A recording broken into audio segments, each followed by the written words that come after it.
السلام علیکم ورحمۃ اللہ وبرکاتہ۔ امید کرتا ہوں کہ آپ حضرات خیریت سے ہوں گے۔ ناظرین، تبلیغ جماعت کا اصل مقصد کیا ہے؟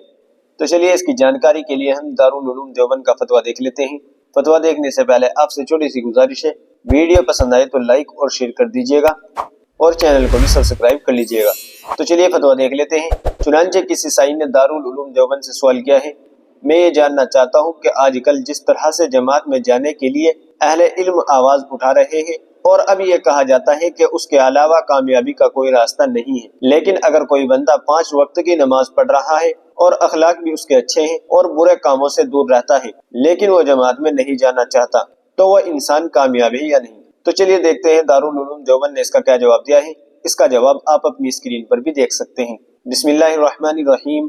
تبلیغی جماعت کا مقصد اپنے اندر اخلاق حسنہ اور دینداری کو پیدا کرنے کے ساتھ ساتھ دوسروں کو بھی دین کی تلقین و فہمائش کرنا ہے، اور ایک مسلمان کی نجات کے لیے صرف اپنے عمل پر اکتفا کرنا بھی کافی نہیں بلکہ دوسروں کی فکر بھی ضروری ہے۔ حضرت مفتی شفیع صاحب رحمۃ اللہ نے سورہ والعصر کی تفسیر کرتے ہوئے لکھا ہے، اس سورت نے مسلمانوں کو ایک بڑی ہدایت یہ دی کہ ان کا صرف اپنے عمل کو قرآن و سنت کے تابع کر لینا جتنا اہم اور ضروری ہے، اتنا ہی اہم یہ ہے کہ دوسرے مسلمانوں کو بھی ایمان اور عمل صالح کی طرف بلانے کی مقدور بھر کوشش کرے۔ صرف اپنا عمل نجات کے لیے کافی نہیں، البتہ دوسروں کو حق بات کی فہمائش کرنے کے لیے جماعت میں جانا ہی ضروری نہیں، بلکہ اس کام کے لیے جماعت کا کام ایک آسان اور مفید راستہ ہے، اور جو شخص صرف اپنے عمل پر اکتفا کرتا ہے، دوسروں کو حق کی تلقین نہیں کرتا، وہ نص قرآنی کی روح سے خسارے میں ہے۔ واللہ تعالی علم۔ دارالفتہ دارالعلوم دیوبند۔